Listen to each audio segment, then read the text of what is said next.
जय माँ आदि शक्ति, जय माँ जगत जननी, जय माँ जगदम्बा। मित्रों, आज हमारा विषय है मंत्र सिद्ध क्यों नहीं होते।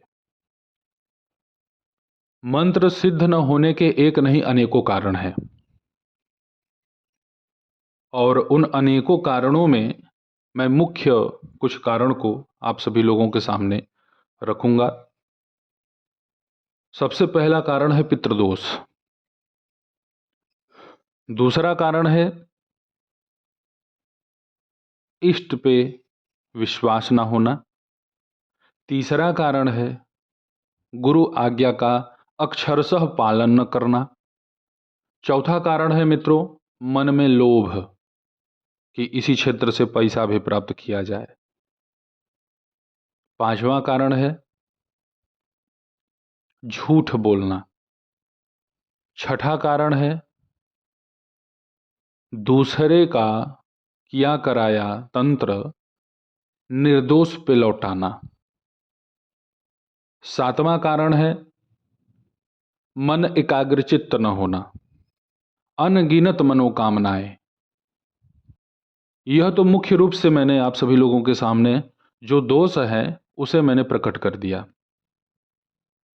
भौतिक सुख की प्राप्ति की इच्छा आध्यात्मिक साधना साधना में असफलता का बहुत बड़ा कारण बनती है। तो मुख्य रूप से अपने विचार को ही पवित्र रखना है। जो भी साधना आप करेंगे वह सफल होगा। मित्रों, जिस भी तपस्वी के मन में काम वासना विराजमान है वो भी सफल साधक नहीं बन पाता है। जो तपस्वी है मित्रों का मन विचलित नहीं होता है।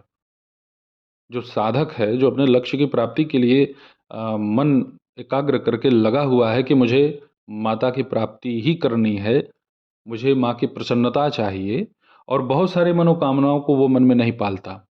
जो भी वरिष्ठ साधक है मित्रों, वह अपने मन में बहुत सारी मनोकामनाओं को पाल के नहीं रखता है। उसे केवल एक ही चीज़ चाहिए और वो है माँ। और जो भी उसके इष्ट हों, हनुमान जी को चाहता हो, शिव जी को चाहता हो, जो भी साधना वो करेगा उसके मन में मुख्य रूप से यही मनोकामना होगी कि मुझे इनका दर्शन हो।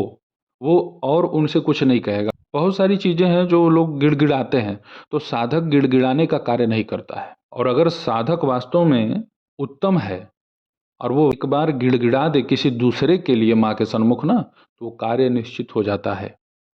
तंत्र मंत्र की साधना में साधक तभी पूर्ण रूप से सफल हो सकता है जब वह अपने गुरु, अपने इष्ट के प्रति पूर्ण रूपेण समर्पित हो। गुरु आदेश का अक्षरशः पालन करने वाला हर प्रकार की शक्ति सिद्धि प्राप्त कर लेता है कम ही समय में, परंतु गुरु भी व्यापारी ना हो। क्योंकि अगर व्यापारी गुरु है तो उसके यहाँ व्यापार के ही उद्देश्य से शिष्य जाएगा, सिद्धि प्राप्ति के लिए नहीं जाएगा। वो भी यही देखेगा कि मुझे भी अच्छे खासे जो है 30-30, 40-40 लाख की कार में घूमना है। तो ये भावना अगर गुरु के मन में है कि और थोड़ी महंगी गाड़ियों में बैठा जाए, तो वो शिष्य भी उसी उद्देश्य से जाएगा। तो वहाँ पे तो वो बिजनेस हो गया, वहाँ साधना थोड़ी ना चलती है। साधना होती है शरीर को कष्ट पहुँचा करके, सुख पहुँचा के नहीं। तंत्र मंत्र की शक्ति आपको शीघ्र प्राप्त हो सकती है मित्रों, केवल गुरु और इष्ट के ऊपर स्वयं से अत्यधिक विश्वास करें। बस ये सबसे सफल कुंजी मैं आपको बतला रहा हूँ। बाकी कोई ताम झाम करने की आवश्यकता नहीं है। देखिए मित्रों, सहज रूप से बता रहा हूँ। विनियोग, न्यास, ध्यान, मंत्र जप, पुनः मंत्र समर्पण, क्षमा प्रार्थना, इन अंगों को अगर आप अपनी साधना में समावेशित कर लिए तो सिद्धि 100% आपको प्राप्त होगी। परंतु हजारों मनोकामना मन में मत पालिएगा। किसी कामना के उद्देश्य से अगर सिद्धि कर रहे हैं आप, तो सिद्धि तो मिलेगी ही नहीं ना। वो तो आप कामना की सिद्धि के लिए मंत्र जप रहे हैं। तो इस तरीके से शक्तियां प्राप्त नहीं होती हैं। सबसे बड़ा एक दोष देखा गया है कि अगर आप कोई साधना कर रहे हैं और अगर सफल साधक बन रहे हैं आप, आपके साधना काल में ही आपका आकर्षण स्त्रियों के प्रति होगा, निश्चित होगा, परंतु वहाँ पे मन को पवित्र रखना है, उसमें दिशा भ्रमित नहीं होना है।